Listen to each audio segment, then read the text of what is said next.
વાલા વિદ્યાર્થીઓ, ભાઈઓ બહેનો, આપ સૌને દયાકર આરુષિના સત્સંગ નમન. તો આજે આપણે એક શાળા પરિવારના ભાગ રૂપે અહીંયા બેઠા છીએ. ત્યારે હું તમને શાળાની વિદ્યાર્થી જીવનના પવિત્ર સંબંધ વિશે કંઈક કહીશ.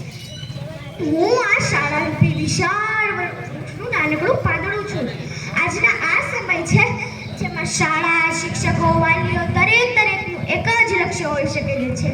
બાળકનો સર્વાંગી વિકાસ, શાળામાં બાળકનો સંપૂર્ણ વિકાસ થાય અને ક્ષણે થતો રહે છે.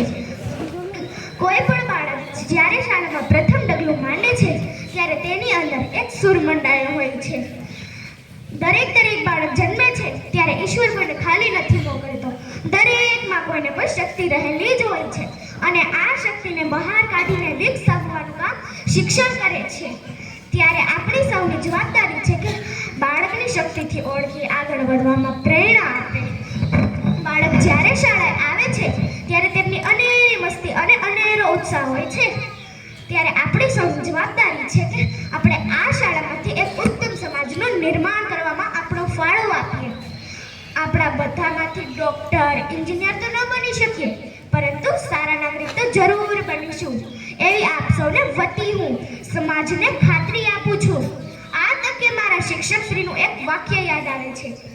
માટી જેવું બચપણ છે ને કુંડા જેવી શાળા. માટી જેવું બચપણ છે ને કુંડા જેવી શાળા. અમે બનીએ વીરો પાછું ખીલવશું ગરમાળા. અસ્તુ. જય હિન્દ, જય ભારત.